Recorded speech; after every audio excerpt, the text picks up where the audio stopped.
이슈 완전 정보 김성훈 변호사와 함께 이야기 나눠보겠습니다. 어서 오세요. 안녕하세요. 일단 울산시장 선거 개입 사건 먼저 개요부터 좀 정리해 볼까요?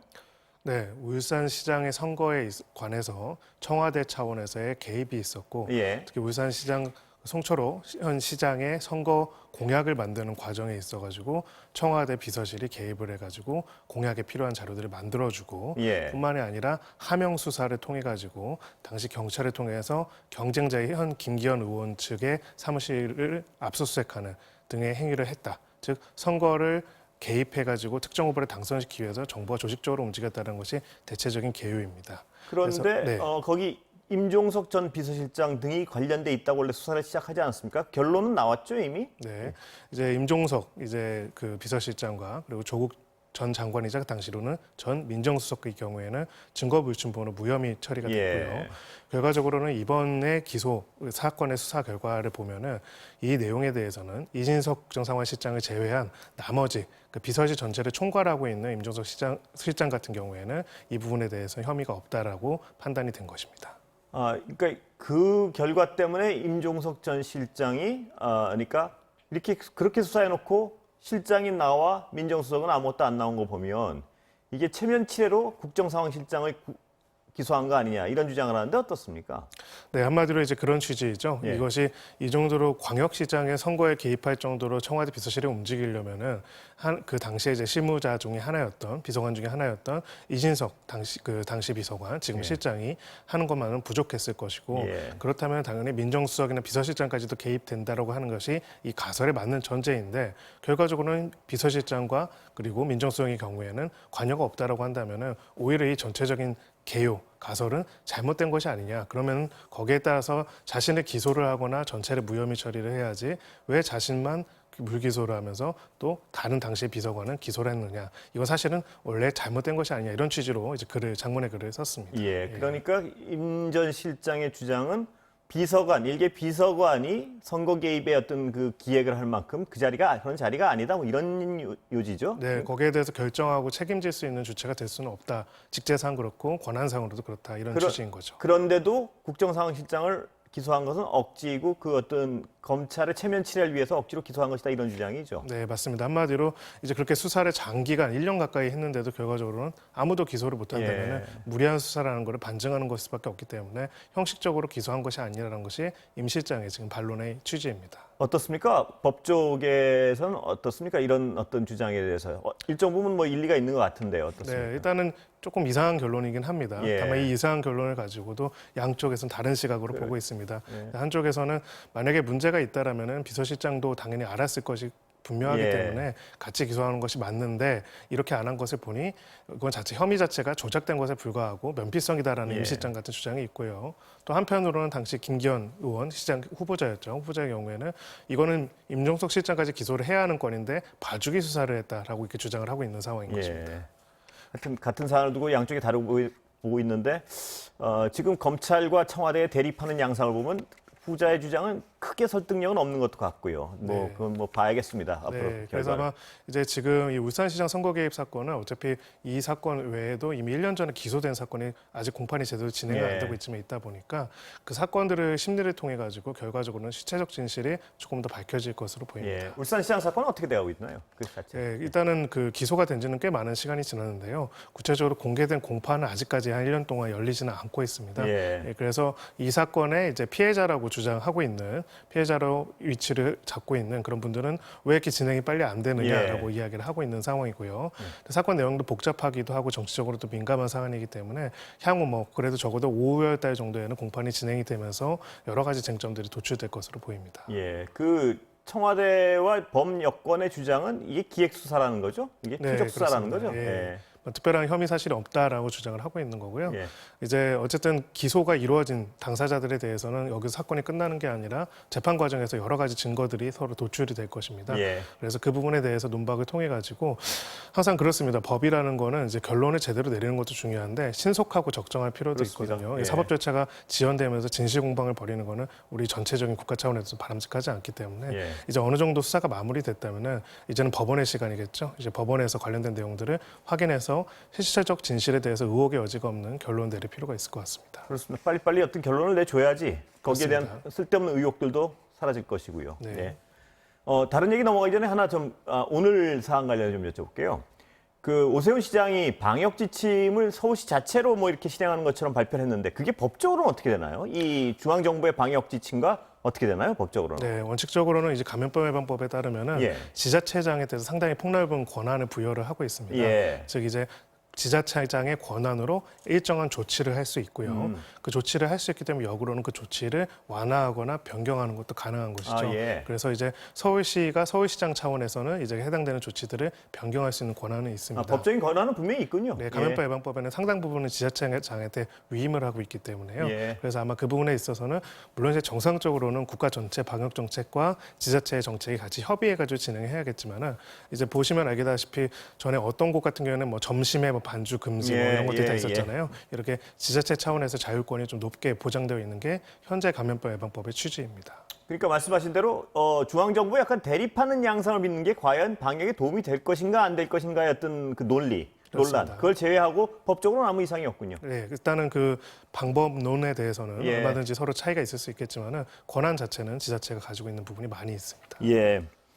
그 다른 얘기 좀 다시 원래 여쭤보려 네. 했던 거. 그 검찰총장 인선 문제는 어떻게 돼가나요 지금? 네, 뭐 지금 오늘 요즘 이번 주에 가장 핫 이슈인 인물이 이성윤 서울중앙지검장이죠. 한마디로 이성윤 중앙지검장을 검찰총장으로 할 것인가 안 할 것인가 벌써부터 많은 함합평과 논의가 나오고 있습니다. 결국은 이제 검찰총장 후보 추천위원회가 3명 정도를 이제 추천을 할 것이고요. 그 3명 중에 1명으로 이성윤 중앙지검장이 포함이 된다면은 최종적으로 낙점될 가능성이 매우 높은 상황입니다. 그 후보에 포함되면 낙점될 가능성이 높다. 그 그렇습니다. 전망은 어디서 나오는 건가요? 네, 결국은 이제 지금까지 여러 가지 검찰에 관해서 그런 인사권은 청와대가 가지고 예. 있기 때문에 청와대 차원에서 이제 검찰의 수장에 대해서 바로 전 수장이 바로 윤석열 전 총장이죠. 그럼 윤석열 전 총장에 대해서 가지고 있었던 불편함과 여러 가지 문제점들을 가지고 인식을 가졌던 부분들을 해소할 수 있는 총장 후보는 누구일까라고 했을 때는 가장 대척점에 있는 사람은 아마 이성윤 중앙지검장일 겁니다. 예. 반면에 이제 또 이 검찰 개혁이라든지 여러 가지 검찰에 관련된 쟁점들에 있어가지고 지난 이제 여러 가지 문제점들이 좀 과했다. 여권의 어떤 공세가 과했다라고 판단하는 쪽에 있어서는 이성윤 중앙지검장을 한다는 건 사실상 이 내용에 대해서 약간 정치적인 선전포고가 될 수도 예. 있다라는 이야기도 있는 상황이기 때문에요. 결국은 이성윤 중앙지검장으로 하든 혹은 그렇지 않던 어떤 경우에도 사실 큰 논란이 벌어질 수밖에 없는 상황입니다. 참 검찰총장 인사가 이렇게 힘든 적이 역사적으로 있었나 싶을 정도로 참 여러 가지 관심과 어떤 정부 입장에 또 여러 가지 어떤 애를 쓰고 있는 상황인데요. 네. 그렇다면 지금 다른 후보들은 누가 있나요?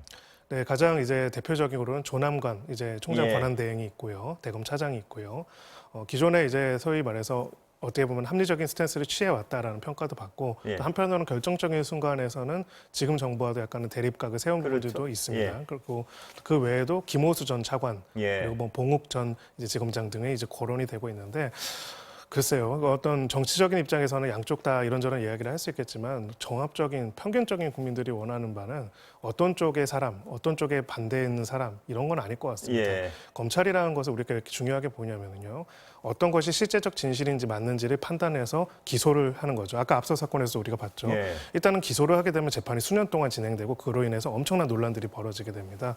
그 부분에 있어가지고 문제의 여지가 없고 의심의 여지 없이 이 사람이 판단하고 기소한 거라면 이 사람이 책임진 거라면 신뢰할 수 있다. 예. 사실 이런 인물이 임명되기를 모두가 원하겠죠. 그렇죠. 그 말씀하신 게 원론적으로 가장 옳은 말씀인데 그렇죠. 예. 그런 인물을 찾기가 지금 현재 어떤 상황이 네. 굉장히 쉽지 않다는 것이죠. 그러니까 맞습니다. 한쪽의 사람을 임명하면 다른 쪽 사람들은 그 사람의 결정을 못 믿는 상황이니까 그렇습니다. 이게 대단히 어떤 쉽지 않은 상황인데요. 네. 인물 찾기가 뭐 어떻게 진행되나요 앞으로 이제 네, 일정이? 이제 검찰출장 후보 추천위원회에서 논의를 거쳐서 이제 3배수의 후보를 추천을 하게 되면은 예. 결국적으로는 이제 그거를 법무부 장관이 제청을 해가지고 대통령께서 이거 임명을 하시고요.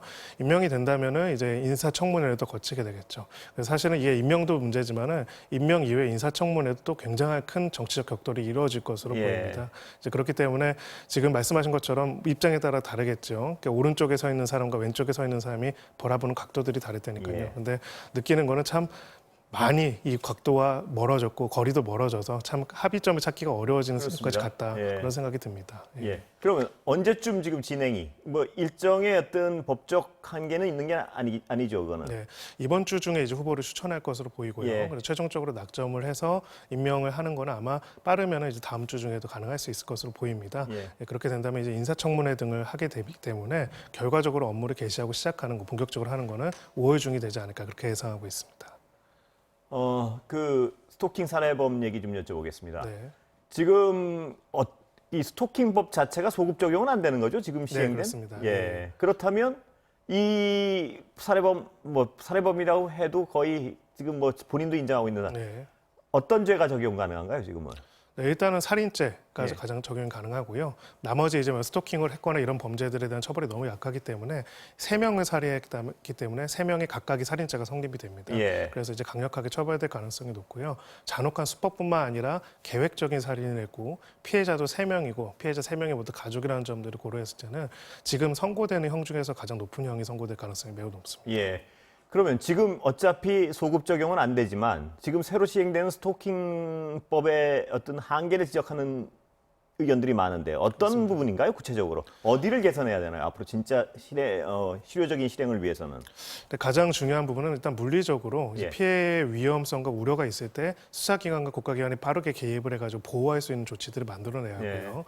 지금처럼 일단 법원의 신청과 명령 등을 종합적으로 받아가지고 기다리기엔 너무나 다 위험에 신청하고, 노출돼 있다. 그렇죠. 예. 예, 하게 돼서는 너무 늦는다는 거고요.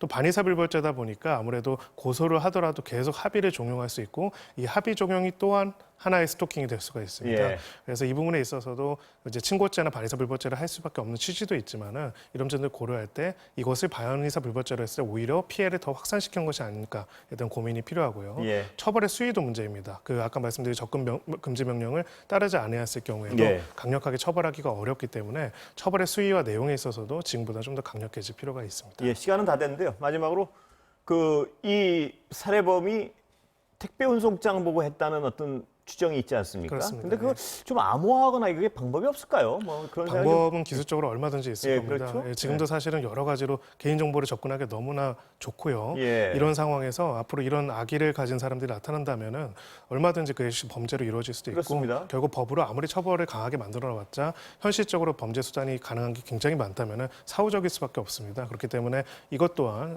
업계 차원에서도 전체적으로 정부 차원에서도 기술적으로 이 부분을 해결할 수 있는 방법론을 만들 필요가 있습니다. 그러니까 기술적으로 전혀 문외한이지만 그걸 찍으면 예를 들어 택배 하시는 분들은 정보를 볼 수 있고 맞습니다. 외부적으로는 볼 수 없고 이런 방안이 얼마든지 있을 것 같은데요. 얼마든지 가능하고요. 예. 그것이 또 생명과 사람들을 보호하는 거라면 당연히 지금부터 시급하게 도입할 필요가 있습니다. 예, 오늘 말씀 여기까지 듣겠습니다. 감사합니다. 감사합니다.